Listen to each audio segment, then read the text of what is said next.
Dani Estevam já está aqui com a gente. Na última semana nos ajudou a entender conceitos mais gerais e básicos sobre a bioeconomia e hoje a gente vai aprofundar um pouco mais, mergulhando nesse universo.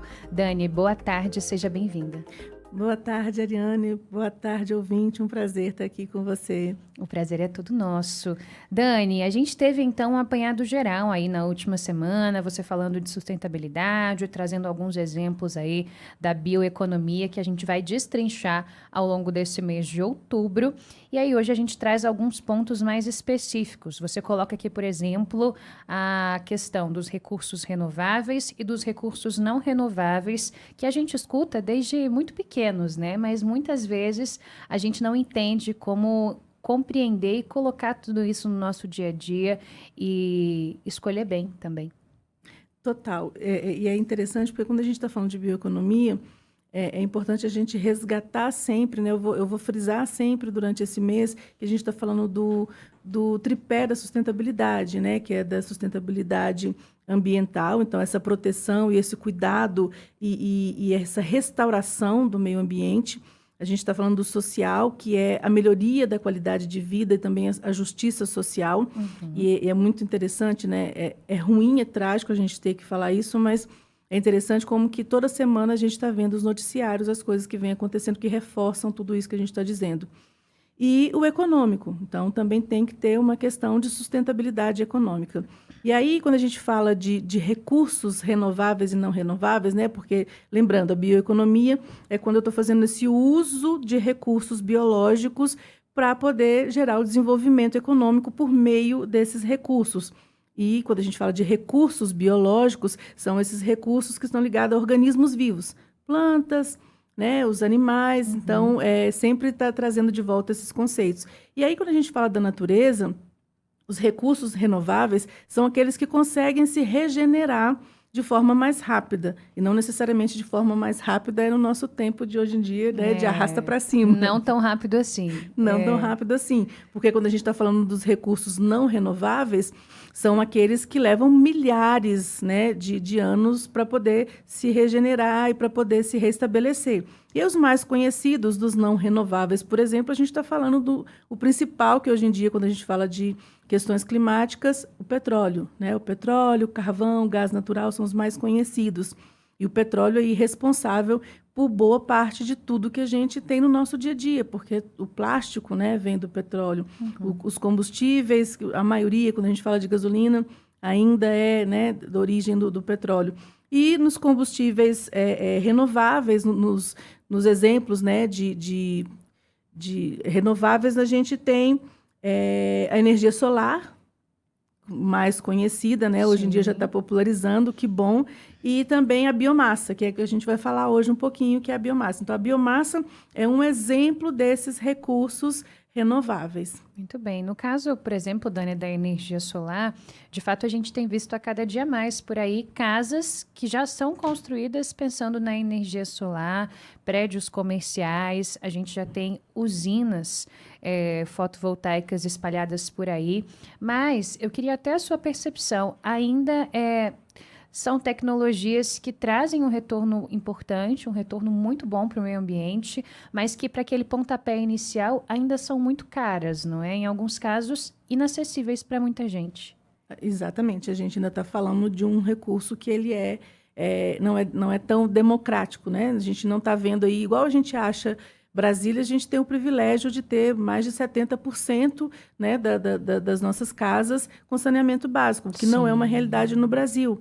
Então, no nosso dia a dia, ele é de bolha. Então, quando a gente está falando, né, pelo menos as pessoas que eu conheço que estão à minha volta, se a gente fala de energia solar, é só questão de planejamento, né, de finanças ali, de um ajuste, de um cálculo do ganho que vai ter ao longo de um tempo, mas isso não é a realidade para a maioria das pessoas, de forma alguma. Então, é onde a gente fala, e por que a gente está falando de tudo isso? Porque eu tenho que falar de política pública, a gente tem que falar de mais pesquisa para que torne essas alternativas, né, mais acessíveis e democráticas para toda a população. Então, talvez eu tenha que pensar num investimento mesmo, num subsídio de governo, né? Então, quando a gente está falando de tudo isso, eu tenho que pensar que tem outras questões envolvidas para além da tecnologia. As tecnologias elas vão sendo desenvolvidas, melhoradas e quando a gente fala que ela está democratizada, é onde chegou para todo mundo. É isso que a gente espera e precisa que aconteça aí sim com alguma velocidade, né? Porque a gente está vendo o que está acontecendo com o planeta, não é? Tudo os eventos a cada dia mais extremos, o que a gente pensava que era extremo acaba se tornando mais ainda, os recursos em muitos casos de fato se acabando ou tendendo a seguir esse caminho, infelizmente. Então é importante que a gente possa ter a cada dia mais acesso a essas tecnologias que nos ajudam a ajudar o meio ambiente para que esse retorno, se é que a gente não chegou num ponto ainda de não retorno, possa de fato chegar. E aí, Dani, você traz o que você citou no comecinho, a biomassa. Vamos falar um pouco mais sobre esse assunto. Então, a biomassa, ela é essa matéria orgânica, né, que ela vai ser de origem ou vegetal, ou animal, ou microbiológica, e usada como fonte de energia ou então para a produção de produtos. Tá. Então, a gente tem alguns tipos aí de biomassa a depender de sua origem. Então, por exemplo, quando a gente fala dos resíduos agrícolas, a produção mesmo da cana-de-açúcar, aquilo gera um resíduo, né? O bagaço da cana. Quando eu falo, por exemplo, da palha, ou até mesmo a colheita, depois que ela é feita, são deixados resíduos, então, resíduo agrícola. Resíduos florestais, a madeira das árvores quando elas caem, as folhas, os subprodutos dessa madeira, né, a semente, casca, essas árvores da floresta, esses subprodutos, a gente considera resíduos florestais. Os resíduos orgânicos e urbanos industriais. Então, quando a gente está falando dos restos de alimento, dos restos de jardinagem, é bom a gente pensar que tudo aquilo que a gente acha que está descartando, né, que está eliminando, é até interessante a gente entender a diferença quando eu falo de resíduo e de lixo. Sim. Quando a gente fala, por exemplo, né, usa-se muito hoje em dia, a gente teve um evento aqui em Brasília do lixo zero. Lixo zero é uma utopia, porque não existe lixo zero mesmo, existe ainda algum tipo de lixo. Mas o que a gente está caminhando cada vez mais é para entender o resíduo, porque o resíduo ele tem tratamento. O resíduo eu posso estar colocando no outro ciclo, né, para poder ou reutilizar ou criar um outro subproduto com aquilo.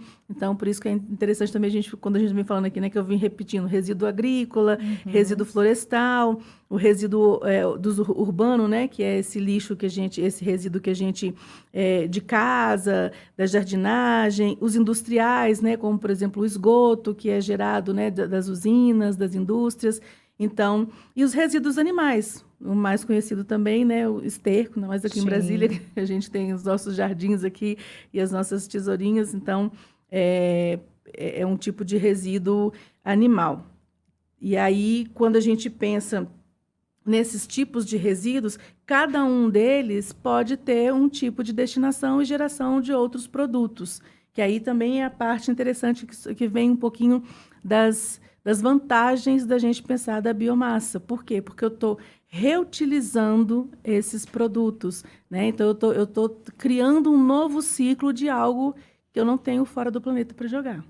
Que demais, Dani. Como é importante a gente falar disso, refletir sobre isso e falar também com as crianças, né? Inclusive, você me disse que separou aí algumas dicas de conteúdos que estão relacionados com esse tema da bioeconomia, para que também as crianças comecem a se despertar para essas questões. Sim, porque a gente está aí, eu não sei quem está passando pela mesma coisa que eu, mas estamos nessa semana, né, de recesso. Criançada em casa. Super merecida, porque a gente vem aí do recesso de Dia das Crianças, amanhã é Dia dos Professores, inclusive é nessas horas que eu sei o tanto que eu sou grata, amo os professores, todos os professores. né? Então, para quem estiver aí com a criançada em casa, né, durante essa semana, é uma forma de também conhecer um pouquinho e já ir trocando uma ideia com as crianças para que elas possam, inclusive, acho que elas já estão vindo bem mais preparadas, com a cabecinha já com outro mindset.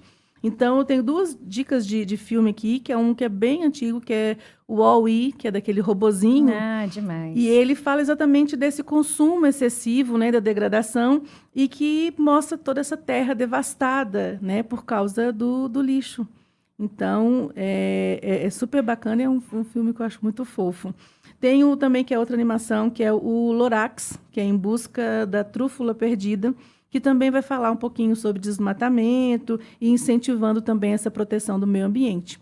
E para os adultos, tem 2 documentários. Um é o Minimalista, que é de 2016, que ele fala também de um estilo de vida, né, de um consumo mais reduzido e que a gente possa olhar para os excessos, né, o que de fato a gente precisa. Eu gosto muito desse documentário, só faço uma ressalva porque também é um pouquinho do que a gente está falando da energia solar, né? Ele tem um recorte ali um pouco mais de alguns privilégios. Então, não é para todo mundo que eu estou falando, né? Tá. Então, aqui fica uma dica legal, vale a reflexão, lógico, mas lembrando que tem que ter esse olhar e essa lente. E o Carl Spitz, que é O Segredo da Sustentabilidade, de 2014, que ele fala também sobre o impacto ambiental da agropecuária. Então, toda essa cadeia logística e o consumo de água, por exemplo, né, quando a gente fala dessa água virtual. Então, quanto de água que eu preciso para poder produzir, por exemplo, um bife. Que a gente não para para pensar. Então, é muito mais do que a questão de hábitos alimentares, mas olhar mesmo o quanto que essa cadeia produtiva, né, o quanto que envolve de impacto. Então, para a gente começar a fazer reflexões, e aqui não é para colocar ninguém em evidência de forma negativa, nenhuma área, nenhum tipo de produção, mas que a gente comece a repensar o nosso consumo, que eu acho que é muito mais para o ouvinte olhar para o seu consumo e como que a gente pode fazer a nossa parte, né, nesse processo. É isso. Todo mundo tem um pouquinho para fazer, né? Quando a gente pensa sobre isso, alguma ação para ser moldada, algum hábito que pode melhorar, pensando na nossa sobrevivência, no meio ambiente, nas gerações futuras, nos recursos renováveis, não renováveis. Então, a gente vai ter um mês aí muito especial voltado para essa temática tão necessária. Na semana que vem, Dani fala com a gente sobre os desafios e oportunidades. Dani, obrigada por hoje, sempre uma aula com você. Na segunda-feira que vem tem mais. Obrigada, Ariane. Boa tarde, ouvinte. Até semana que vem.